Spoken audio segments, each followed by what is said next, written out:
네, 그럼 6월 1일 저희 가사상속 신탁팀 정기 세미나 시작하도록 하겠습니다. 오늘 국제상속과 상속세 개관이라는 제목으로 발제를 맡은 최다경 변호사입니다. 먼저 제가 요 PPT에 넣은 자료들의 한 대부분은 그 서울지방변호사회 8기 가사연수원 9강의 자료들을 좀 참고를 했습니다. 이 부분 먼저 짚고 넘어가겠습니다. 요거는 제가 지금 이명민 대표님과 함께 하고 있는 단건 자문 사건에 있는 내용을 좀 이렇게 요약한 겁니다. 변호사로서 이런 사건이 들어왔을 때 제시할 수 있는 법률 솔루션이 뭔지를 고려할 때 국제 상속에 대해서 전혀 고민을 안 해봤다면 좀 바로 말을 하기 어려운 말문이 막히는 경우가 있을 것 같았습니다. 먼저 사건을 보면 대한민국에 20년간 거주 중인 중국인 부부 A, B가 있었는데요. 이 부부는 지금 20년간 대한민국에 거주하지만 국적은 중국인인 사람들입니다. 거주 중에 대한민국에서 남편 A가 2026년 5월경에 사망을 했고요. 남편은 F2 비자로 거주하고 있고 부인은 F5 비자로 영주권을 취득해서 거주를 하고 있는 상황이었습니다. A와 B는 같이 공동 소유를 하고 있는 경기도 부천 소재 오피스텔이 하나 있었는데요. 이들은 자식이 없고 다만 남편 A의 친모 C가 물론 C도 국적이 중국인입니다. 생존하고 있고 대한민국의 재외동포 비자로 거주하고 있는 상황입니다. 제 와이프인 B가 이 오피스텔 2분의 1 지분에 대해서도 남편 거를 모두 자기 명의로 이전 등기를 하고 싶다. 이렇게 단독으로 상속을 받고 싶은데 어떻게 해야 되냐고 이렇게 자문이 들어왔고 이에 대해서 법률 솔루션을 제공한다면 여러분들은 어떻게 하실지 고민을 하시면서 이 강의를 들어보시면 이해가 잘 되실 거라고 생각합니다. 우선 국제상속은 중고법을 정하는 게 기본 시작이 됩니다. 중고법을 확정한다는 의미는 상속분이나 상속인의 범위나 상속재산, 상속순익, 대습상속, 유류분 등의 각 법률 조항이 어느 법의 기초에서 적용이 되는지를 정하는 것으로서 굉장히 중요한 역할을 차지합니다. 상속중거법의 결정 방법은 크게 두 가지가 있는데요. 첫 번째는 상속분할주의가 있고 두 번째는 상속통일주의가 있습니다. 여러분들이 아시다시피 대한민국은 상속통일주의로 동산과 부동산을 구별하지 않고 양자를 함께 피상속인의 본국법 또는 주소지법에 의해서 규율하고 있는데요. 영민법계 국가나 중국 같은 경우에는 상속분할주의를 채택해서 동산은 피상속인의 주소지법 본국법, 부동산은 소재지법을 적용하는 주의를 채택하고 있습니다. 영민법계 국가 같은 경우에는 제가 좀 흥미롭게 여겼던 점이 부동산과 동산에 대해서 각각 적용하는 용어 자체를 다르게 하고 있습니다. 예를 들어 부동산 유증은 디바이스라고 하고 동산 유증은 레거시라고 해서 우리나라와 달리 부동산과 동산 자체를 완전히 다르게 법조항을 구성하고 채택하고 있습니다. 예를 들어 영국과 같은 경우에는 유언의 유무나 부동산인지 동산인지 유무와 무관하게 피상속인의 재산이 전부 유언 관리자인 인격 대표자 (personal representative에게 이전이 되거든요.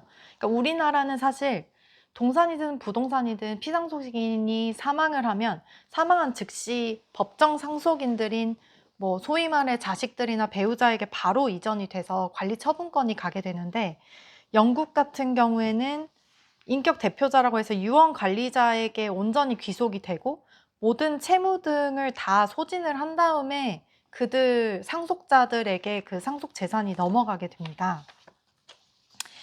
좀 더 구체적으로 말씀을 드리면 영국이나 미국에서는 왜 이렇게 동산과 부동산을 나누는지 확인을 해봤더니 중세시대로 거슬러 갔을 때 중세시대에는 부동산 자체를 그 피상속인 자체가 죽었다고 해서 마음대로 처분할 수 있는 권한을 주지 않았었고 오직 유언으로 처분할 수 있는 건 동산에 국한되었기 때문입니다. 그때부터 이렇게 나눠진 게 동산과 부동산의 처분이 나눠지게 된 건데요. 우리 민법 유언 집행자를 유언으로 달리 정하지 않으면 유언 집행자가 곧 상속인이 되는데, 유언이 없으면 법원이 선임한 상속재산 관리인을 선임하게 되죠. 근데 영국 같은 경우에는 1897년 토지양도법을 제정한 이후에서야 비로소 부동산도 인격 대표자에게 관리 권한이 가게 되는데, 이거를 조금 정리를 하면 어쨌든 우리나라는 두 가지에서 차이점을 가집니다. 첫 번째, 우리나라는 피상속인이 사망을 하면 바로 법정 상속인인 배우자나 자식들이 그 처분 권한을 다 가지게 되는데, 영미법 같은 경우에는 상속인이라고 해서 자식과 배우자가 모두 처분 권한을 바로 갖지 않고 인격 대표자라는 사람이 모든 처분 권한을 가지고 가서 객관적인 입장에서 그 상속재산을 어떻게 배분해야 될지를 처리하게 됩니다. 그리고 두 번째는 우리나라는 동산, 부동산 구분 없이 모두 상속재산이라고 하는 반면 상속 분할주의를 채택하고 있는 영미법계 국가는 동산과 부동산을 온전히 구분해서, 예를 들어 영국 같은 경우에는 동산은 모두 배우자에게 처분을 할 수 있도록 그 권한을 주고요. 부동산 같은 경우에 이후에 처분 권한을 상속인들끼리 배분하는 모습을 보이고 있습니다. 이 부분에 대해서 시간이 남으면 좀 더 구체적으로 말씀드리도록 하겠습니다. 먼저 국제사법 제77조는 상속에 대해서 규정을 하고 있는데요. 첫 번째로 1항은 사망 당시 피상속인의 봉구법에 따른다라고 하고 있고, 2항은 피상속인이 유언에 적용하는 방식에 의해서 명시적으로 각 호에 있는 해당 법을 지정할 경우에 그 법을 따른다고 되어 있습니다. 이걸 종합하면 유언으로 준거법을 달리 지정하지 않으면 국적법을 따르게 하고 있는 것입니다.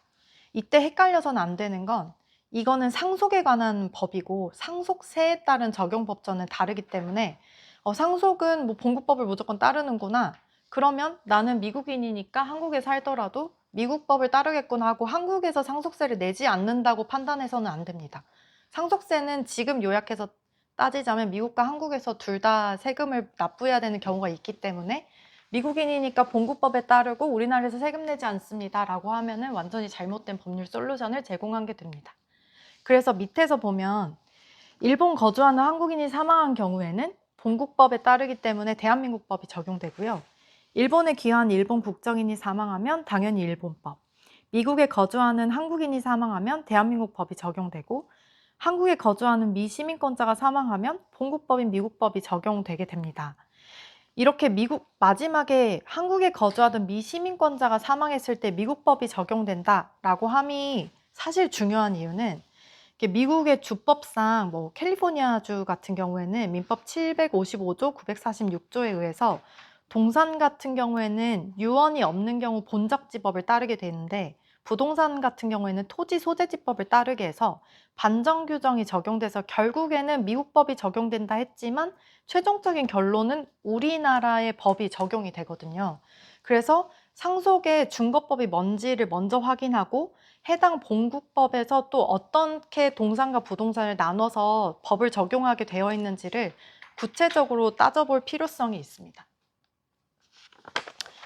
그 다음 혼인의 성립입니다. 아시다시피 준거법을 확정하게 되면 상속인의 범위가 누구고 상속순위가 어떻게 돼야 되는지 등이 적용되게 되는데, 혼인의 성립은 배우자인지 아닌지 여부에 따라 상속을 받을 수 있는지 대상인지가 판단되므로 매우 중요한 거라 할 수 있습니다. 63조는 1항과 2항으로 나뉘고, 1항은 실질적인 성립 요건, 즉 각 본국법에서 혼인 정령기를 언제로 하고 있는지, 근친혼을 금지하는지, 중혼을 금지하는지 등의 실질적인 성립 요건은 본국법에 따르는 걸로 해석하시면 되고, 2항이 중요한데요. 2항은 형식적인 성립 요건, 즉 위에서 저희가 봤던 그 사안에서 실제로 이 사람들이 혼인 신고를 했는지 여부 등은 이 2항에 따릅니다. 결국 이것도 혼인을 한 곳의 법 또는 당사자 중 한쪽의 본국법에 따른다라고 규정이 돼 있는데, 이렇게 추상적인 규정만으로는 좀 이해가 어려우니까 밑에 있는 대법원 판결 내용을 한번 확인해 보겠습니다. 일본인인 부인과 제1교포인 남편이 혼인을 하지 않은 채로 일본에서 함께 거주를 했습니다. 67년 3월부터 90년 9월 12일까지 일본에서 동거를 했는데요. 90년 9월 12일에 동거 중에 혼인신고를 그제서야 하고요. 90년 11월 6일에 남편이 사망을 합니다. 그리고 91년 3월 7일에 혼인신고서를 작성해서 한국 총영사에 제출하고 외무부 장관을 경유해서 경기도 이리시장한테 91년 5월 13일에서야 접수가 되는데요. 그렇다면 이거는 남편이 사망한 이후에서야 한국에 혼인을 했다는 혼인신고서가 작성되고 접수된 건데, 이 경우에도 일본인 부인이 남편의 재산을 상속할 수 있는지가 문제됐던 사안이었습니다. 이걸 요약을 하면 쟁점은 혼인 거행지인 외국, 즉 일본에서 일본법에 의한 혼인신고를 마친 경우에 우리나라 법상 별도의 혼인신고가 있어야만 상속 가능한 게 되는지 여부가 문제가 된 것이었습니다. 결국에 우리나라 대법원은 그 나라의 법이 정하는 방식에 따른 혼인 절차를 마친 경우에는 혼인 유효하게 성립한다. 즉 국제사법 63조 2항을 적용한 것이죠. 그리고 우리나라에 이미 남편이 사망한 이후에 혼인신고서를 작성했는데 이건 창설적 신고가 아니라 이미 유효하게 일본에서 성립한 혼인에 관한 보고적 신고에 불과하다고 판단해서 이 일본인 부인이 상속이 가능하다고 판단을 한 것입니다. 물론 여기서는 혼인의 성립 여부, 즉 상속이 가능한 상속자인지 여부만 판단되어 있지만 이 이후의 사실관계를 따져보면 상속 통일주의인 우리나라, 즉 피상속인인 남편의 대한민국법에 의거해서 상속인 지위와 배우자가 다 인정되고 상속이 가능하다는 점까지 확인이 된 사안이었습니다. 여기서 제가 한 번 더 확인을 해본 건, 그러면 여기서는 결국에 한국 법이 적용이 된 건데 한국과 일본의 중거법이 달라졌을 때 일본인 부인 입장에서는 뭐가 더 유리한지를 확인을 해봤는데요. 결론적으로는 만약에 배우자에게서 자녀가 있다고 판단을 한다면 한국 상속부는 민법 제1009조에 의해서 자녀의 재산이 1이라면 배우자는 1.5배를 가지게 되는 거죠. 근데 일본 상속부는 되게 특이한 점이 배우자와 자녀 전체를 두 가지 카테고리로 나눈 다음에 무조건 배우자는 상속재산 전체의 반을 가져가는 거고 자녀가 그거를 자녀의 수만큼 n분의 1을 하게 됩니다. 이거를 요약을 해보면 결국에는 자녀의 수가 많을수록 우리나라는 배우자의 상속분이 줄어들더라고요. 근데 일본은 자녀의 수가 많든 적든 배우자는 무조건 2분의 1을 가져가게 되니까 배우자 입장에서는 사실 상속 재산을 가지려면 일본법이 적용되는 게 유리하다는 걸 확인할 수 있었습니다. 그 다음으로 한국에 거주하던 미국 시민권자가 사망한 경우 유류분 반환 청구가 가능한지 여부에 대해서 한번 또 살펴보겠습니다. 유류분 반환 청구가 가능한지 여부를 볼 때 만약에 미국 시민권자이고 한국에 거주했다고 하니 한국법이 아니라 미국 시민권자로서 미국법이 적용돼야 한다면 유류분 반환 청구가 가능할지가 궁금해졌는데요. 결론적으로 따져보면 미국에 있는 미국법이 적용되고 미국은 또 주법상 다 다르게 적용이 되는데 캘리포니아 주법을 확인해보니 유류분 반환 청구 자체가 인정되지 않습니다. 그런 권한 자체를 법이 전혀 법조항을 가지고 있지 않은데요.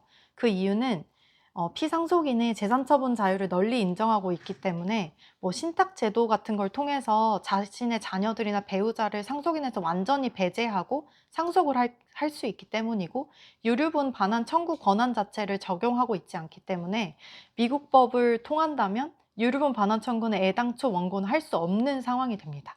근데 여기서는 우리나라 법이 적용될 수 있다는 원칙은 세웠기 때문에 한번 사실관계를 확인하면서 살펴보겠습니다.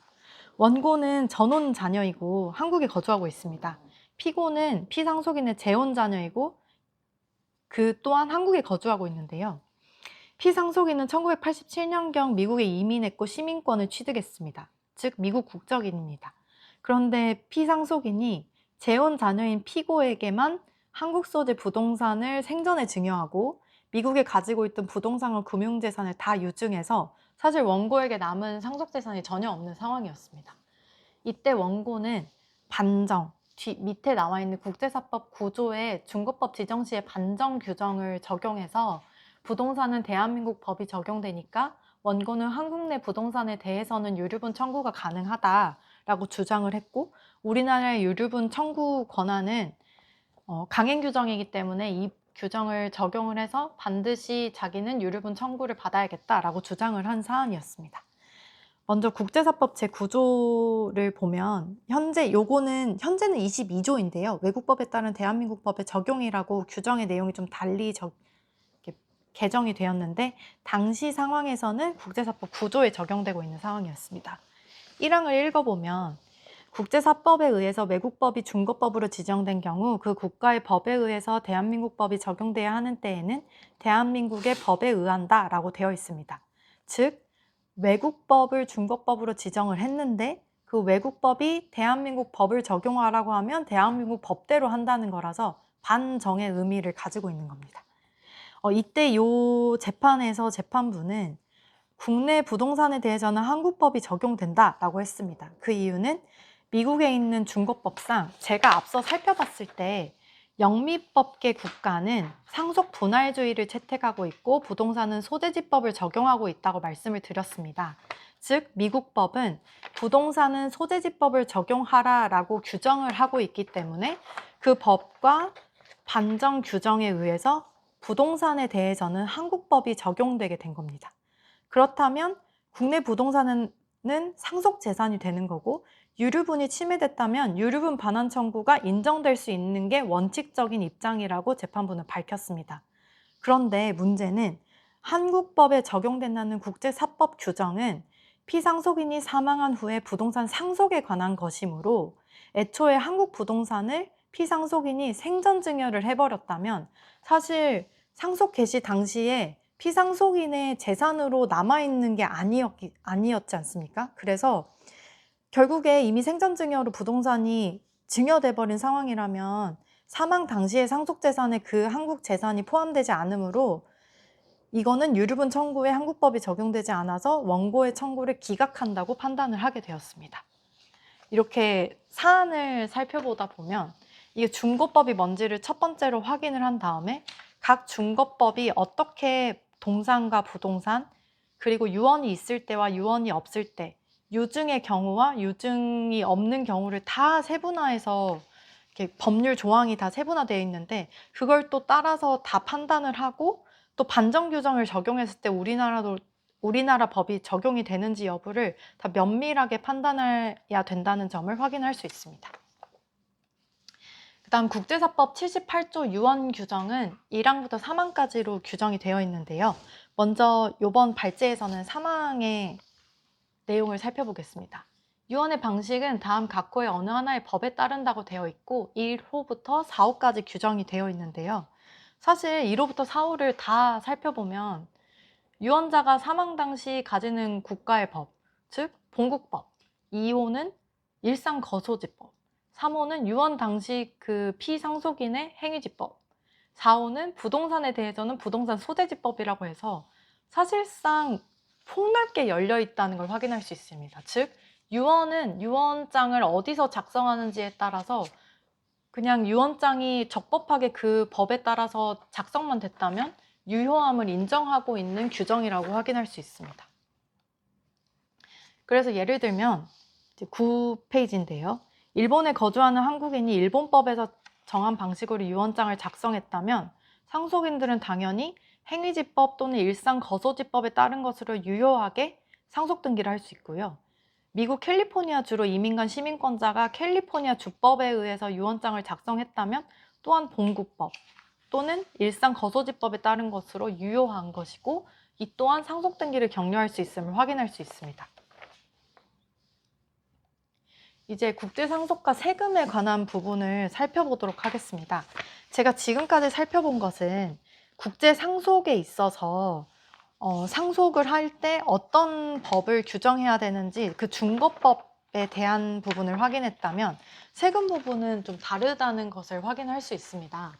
세금은 상속이 어떤 법에 의해서 되어야 되는지와 다르게 거주자인지 비거주자인지에 따라서 나눠서 세금을 걷고 있다는 것을 확인할 수 있고, 먼저 기본적으로 상속세의 과세 방식을 살펴보면 이렇게 거국적으로 보면 유산세 방식이 있고요. 유산취득세 방식이 있습니다. 우리나라는 지금 유산세 방식을 채택하고 있고, 유산세 방식의 특징은 피상속인을 기준으로 세금을 부과한다는 점이고, 상속재산 전체에 대해서 누진세율을 과세하고 있다는 것입니다. 그리고 두 번째는 유산 취득세 방식인데 독일, 프랑스, 일본 등이 이걸 채택하고 있고요. 이 부분의 가장 큰 특징은 상속인이 받은 재산을 기준으로 세금을 부과한다는 겁니다. 우리나라도 2025년 3월 19일에 입법 예고된 개정세법 법률안에 따르면 유산 취득세 방식을 채택하기로 했으나 현재는 폐기된 상황이고요. 만약에 이 개정세법이 그대로 시행이 됐다면 2028년 1월 1일부터 적용이 될 예정이었습니다. 그런데 제가 이 강의를 들을 때 확인을 해보니 이 부분을 다시 국회에서 상정을 할 수도 있다는 취지의 보고서가 나왔다라고까지 확인을 하였습니다. 이 부분이 사실 상속을 받는 사람 입장에서 굉장히 중요한 이유는 유산세 방식을 채택하고 있는 우리나라는 피상속인을 기준으로 하고 있기 때문에 상속세 부담이 굉장히 큽니다.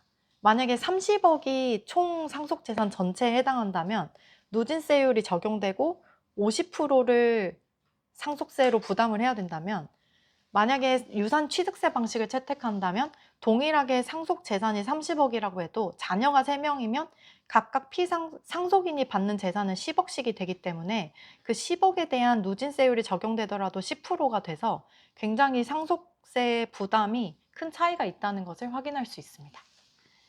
우리나라는 말씀드린 것처럼 유산세형이고 상증세법 제26조에 의해서 과세표준이 1억 원 이하는 10%, 30억 원을 초과하면 50%를 부과하고 있고요. 또 세금 납세 의무자의 경우에도 우리나라는 상속세도 상속인, 증여세도 수증자, 즉 받는 사람들이 다 세금을 납부하도록 하고 있습니다. 한편 미국 같은 경우에는 상속세는 아까 말씀드렸던 유산 집행인 또는 상속인이 부담하도록 하지만 증여세의 경우에는 증여자에게 부담을 하도록 하는 점이 좀 차이점이 있었습니다. 먼저 제가 말씀드렸던 현재는 폐기됐습니다만 입법이 예고된 개정세법 법률안을 확인을 해보면 지금 11페이지입니다. 현재는 상속재산이라고 해서 피상속인에게 귀속되는 모든 재산이라고 해서 상속재산 개념만 있었다면 개정안에서는 상속취득재산이라고 해서 피상속인이 기준이 아니라 상속인을 기준으로 세금을 걷기 위해 이 개념을 따로 정의하고 있다는 것을 확인할 수 있습니다. 또한 상속세 과세 대상 기준도 변경이 돼서 기존에는 피상속인이 거주자인지 비거주자인지에 따라서 그 기준을 뒀다면 개정안에서는 상속인이나 수유자가 거주자인 경우에는 모든 상속취득재산에 대해서 그 세금을 납부한다고 해서 상속인이 거주자이기만 한다면 피상속인이 거주자인지 비거주자인지 여부는 고려하지 않는다는 점이 큰 차이점이었습니다. 그 다음으로 12페이지에서 소득세법 제1조 2 정의 규정을 제가 포함시켜 두었는데요. 확인해보면 상속세니까 상증세 등 상속세법 규정에 이런 거주자, 비거주자 개념이 들어가 있지 않을까 생각할 수 있는데 사실 상속세법에는 거주자, 비거주자의 개념 정의 규정이 없고요. 소득세법만 유일하게 거주자가 누구인지 비거주자가 누구인지에 대한 정의 개념이 있다는 걸 확인할 수 있습니다. 여기 소득세법 제1조의 이 정의 규정 1항에 보면 거주자는 국내에 주소를 두거나 183일 이상의 거소를 둔 개인을 의미하고 비거주자는 거주자가 아닌 개인을 의미한다고 규정을 하고 있습니다. 여기서 183일은 365일 1년의 2분의 1을 의미합니다. 거주자와 비거주자는 과세 대상이 좀 다른데요. 개념은 아까 확인한 바 있고 과세 대상은 상속 개시일, 즉 피상속인이 사망일 현재 피상속인이 소유하고 있는 국내외에 있는 모든 상속재산을 과세 대상으로 삼고 있는 반면 비거주자인 경우에는 피상속인이 소유하고 있는 국내에 있는 상속재산만을 과세 대상으로 삼고 있습니다. 그런데 여기서 중요한 것은 그럼 거주자가 183일 이상 거소를 두기만 하면 거주자냐라는 게 모호하기 때문에 현재 이 부분은 소득세법 시행령 2조에서 주소의 거소 판정 규정을 두고 있는데요. 국내에 주소를 두고 있는지, 국내에 생계를 같이 하는 가족이 있는지, 국내에 소재하는 자산 유무 등을 확인해서 생활관계의 객관적 사실관계에 따라서 거주자인지 여부를 확인하고 있음을 알 수 있습니다. 즉, 만약에 뭐 의뢰인이 와가지고 내가 상속세를 내야 되는지 여부를 확인하고 싶은데 이게 과세 대상이 사실 국내외에 있는 모든 재산인지 국내에 있는 재산인지에 따라서 과세하는 그 범위가 달라지니까 이 부분을 명확히 확인을 해줘야 되는데 거주자인지 여부를 단순히 내가 거소를 뒀는지 여부가 아니라 이 사람은 미국에 체류하는 시간이 183일보다 이상이 되는 경우에는 거주자가 아니고 비거주자로 판단될 거라고 생각할 수 있는데 사실은 이 상속인의 가족들, 배우자나 뭐 자식들이나 가족관계 등록부상 확인되는 가족들의 실제 생활지가 한국이거나 이 사람이 사업을 하면서 국내에 직업을 가지거나 사업을 연속성 있게 국내에서 진행 중이거나 국내 자산 규모가 상당하거나 관리 필요성이 있는 경우에는 생활관계의 객관적 사실상 국내에 거소를 두고 있는 자와 같다라고 판단을 해서 거주자로 편입하고 있음을 확인할 수 있습니다. 이 부분에 대해서 대법원 2013도 16876 판결에서 원고가 양도소득세 부과처분 취소를 구하면서 요 과세 요건이 명확조에 위배된다고 청구를 했는데요. 이 부분에 대해서 대법원은 일상생활에 널리 사용되는 용어고 뭐 생계를 같이 하는 가족이라거나 국내 소재하는 자산 유무라거나 이런 부분이 뭐 거주자를 규정하는 취지 등을 모두 종합했을 때 납세자 입장에서는 예견 가능한 정도이고 행정관청도 자의적으로 적용 가능성이 떨어지기 때문에 이 부분에 대해서 전혀 뭐 명확성 원칙이 위반되지 않는다고 해서 현재 소득세법 시행령 2조는 그대로 적용되고 있음을 확인할 수 있습니다.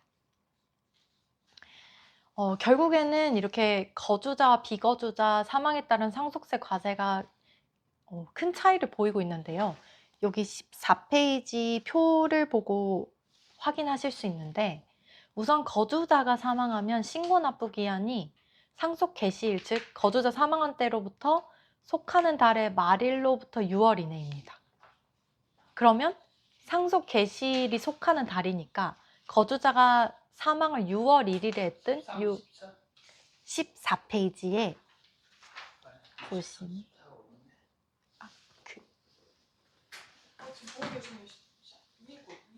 너무 작아가지고 예, 맞습니다. 네. 네. 여기서 보면 그러면 그 거주자가 사망인데 사망을 6월 1일에 했든 6월 15일에 했든 6월이 속하는 달이 되니까 6월의 말일로부터 6월 이내가 되는 거고요. 이거는 동일하지만 비거주자가 사망하면 그때부터 9월 이내가 돼서 조금 더 요건이 완화됐다는 걸 확인할 수 있습니다. 말씀드린 것처럼 과세 대상 재산은 거주자는 국내외 모든 재산이고 비거주자는 국내 소재 상속 재산이 되고요.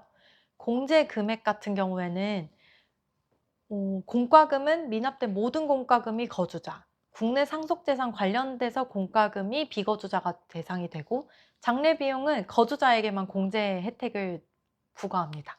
채무 또한 거주자는 모든 채무가 공제되는 반면 비거주자는 국내 상속재산의 저당권으로 담보된 채무만 그 채무 공제 금액으로 편입되게 됩니다. 이제 4번이 중요한데요. 과세표준 계산 시에 지금 여기서 기초공제를 제외하고 그 밖에 인적공제, 일괄공제, 배우자 상속공제는 인적공제에 해당하고 금융재산 상속공제, 재해손실공제, 동거주택 상속공제는 물적공제에 해당되는데 이 모든 큰 공제 사항들이 비거주자의 경우에는 공제 대상에 해당되지 않습니다. 그래서 거주자와 비거주자가 과세표준을 계산하는 데 있어서도 큰 차이를 보이고요. 요 감정평가 수수료와 기초공제만 비거주자는 적용을 받게 됩니다. 그래서 제가 옆에 거주자와 비거주자 상속세 과세의 주요 차이점을 정리를 해뒀는데 첫 번째는 국내 재산에만 해당된다는 점 앞서 살펴보았고 그리고 비거주자의 경우에는 국내 재산에 대한 공과금, 국내 상속재산에 대해서 저당권으로 담보된 채무만 공제되고 장례 비용조차 공제해주지 않는다는 걸 확인하였습니다. 그리고 상속공제의 경우에는 2억 원의 기초공제와 감정평가 수수료는 공제되지만 나머지 인적, 물적 공제는 전부 허용되지 않는 걸 확인했고요. 제가 기타에서 확인한 부분, 기재한 부분은 제가 말씀드린 것처럼 이렇게 세금 부분은 상속중거법이 어디냐와 별개로 각 국가가 세금을 걷고 있기 때문에 우리나라에 살고 있는 미국 시민권자 또는 미국에 살고 있는 저희 재외동포는 모두 한국법과 미국법에 의해서 다 상속세를 내야 되는 의무를 가질 수 있습니다. 그렇기 때문에 사실 이중과세 문제가 발생할 수 있어요. 그러니까 같은 부동산에 대해서 미국에도 세금을 납부하고 우리나라에도 세금을 납부할 수 있는 그런 문제가 있는데, 이 경우에 대비해서 외국 납부 세액공제 제도가 존재하고 다자간 조세 행정 공조 협약이나 이 협정에 따라서 이중관세 문제를 일부 해결하고 있는데, 이 부분이 우리나라에서는 만약에 미국에서 같은 부동산에 대해서 일정 부분 세금을 납부했다고 하면 그 세금 납부 내역을 우리나라에 제출을 하면 그만큼의 일정 정도를 공제해주는 정도로 하고 있어요. 그러니까 이중과세 자체를 안 되도록 막고 있는 건 아니고 일부 문제를 해결하고 있는 미봉책 정도로 확인되고 있습니다. 근데 이 부분은 사실 상속세만의 특징인 게, 소득세나 법인세 같은 경우는 굉장히 명확한 반면 상속세는 이게 상속재산에 해당하는지 여부부터 판단을 해야 되기 때문에 조금 더 복잡하다는 것을 확인할 수 있었습니다. 그래서 제가 처음에 여러분들께 제시를 했던 이 사안에 대해서 변호사로서 제가 제시할 수 있는 법률 솔루션을 아래와 같이 정리를 해봤습니다. 마지막 페이지고요. 첫 번째, 중거법은 국제사법 77조와 22조에 의해서 우선 이 사안은 유언이 존재하지 않았기 때문에 1항상 사망 당시 피상속인의 본국법에 근거하여 남편 A의 본국법인 중국 법령에 근거하게 되었습니다. 그러면 중국 법령이 어떻게 상속에 대해서 규정하고 있는지를 살펴봐야 할 텐데, 중국 외사민사관계 법률 적용법에 따르면 유언이 부존재한 부동산에 대한 법정 상속의 경우에는 부동산 소재지 법률을 적용하도록 되어 있고, 그 남편 A씨가 2분의 1 지분을 보유한 오피스텔은 대한민국에 위치하고 있습니다. 그렇다면 국제사법 22조 반정규정에 따르면 외국법, 중국법이 중국법으로 지정된 경우에 중국법이 대한민국 법이 적용하도록, 즉 부동산 소재지법을 적용하도록 하고 있기 때문에 결국에는 반정규정에 따라 부동산의 상속은 한국 실제법인 민법이 적용되는 경우였습니다. 그래서 결론은 중국법은 중국법인데 중국법이 반정규정상 대한민국 법을 적용하도록 하기 때문에 이 상속에 관한 종국적인 중국법은 대한민국 법이라는 것을 확인할 수 있습니다. 그렇다면 이제 그 와이프 되시는 아내 B가 상속인인지 여부를 확인해야 되고, 그렇다면 A와 B의 혼인이 성립해서 배우자인지 여부를 판단해야 합니다. 이때 혼인 성립 여부는 국제사법 63조에 근거해서 두 분 다 중국 국적자이시고 중국 법령에 따라서 혼인의 형식, 실질적인 성립 여부를 판단하여야 하는데, 요 중국 관계법상 우리나라와 동일하게 혼인신고를 그 성에 있는 관련 청에 제출하면 되더라고요. 그래서 혼인은 적법 유효하게 형식적으로 실질적인 요건을 다 충족해서 성립한다고 판단이 되었고, 그렇다면 이제 아내 B씨는 상속인이 해당하는데, 그렇다면 상속의 구체적인 내용으로서 자녀가 부존재하지만 피상속인인 남편 A씨는 친모가 존재를 하기 때문에 우리나라 법상 친모 C와 배우자 B는 공동 상속인에 해당하고요. 우리나라 법상 공동 상속인의 그 각 비율은 배우자 B씨가 1.5배, 그리고 직계존속인 친모 C가 1, 즉 1.5대 1의 비율로 공동 상속을 하게 되는데, 이때 배우자 B씨가 단독 상속을 원한다고 했기 때문에 친모 C와 재산분할 협의서를 작성하도록 결국에는 자문을 드렸고, 사실 상속 포기도 할 수 있지만 상속 포기는 그 기간 자체가 불변기간으로 정리가 되어 있기 때문에 좀 더 안전하게 재산분할 협의서를 작성하시도록 자문을 드렸습니다. 그다음 마지막으로 상속세의 경우에도 이 오피스텔 가액이 3억 원 상당인 것을 확인을 하였고, 남편 A씨는 이 오피스텔의 2분의 1 지분을 가지시기 때문에 결국에는 상속재산의 가액이 1.5억 원 상당인 것을 확인하였습니다. 그리고 상속세는 제가 앞서 설명드린 것처럼 우리나라는 소득세법상 거주자와 비거주자를 나눠서 그 세금을 과세를 하고 있는데, 이분들은 20년 이상 183일 이상 우리나라에 거주하고 계시기 때문에 거주자에 해당해서 국적에 불문하고 배우자 공제 등의 인적 공제가 모두 적용되는 사안이었고, 배우자 공제 자체가 5억 원까지 적용되기 때문에 이 사안에서는 상속세 부담이 없이 면제가 된다는 점까지 확인을 해드렸습니다. 제가 참고한 자료는 앞서 말씀드린 것처럼 지방 변호사의 가사연수원 자료와 함께 세법 개정안 상세본, 그리고 박세민 교수님의 영미상속법상 부동산과 동산의 구별이라는 논문을 참고하였고요. 기타 일본의 민법, 그리고 영국의 민법 규정, 미국의 민법 규정과 함께 우리나라 민법 규정을 참고하였습니다. 이상입니다.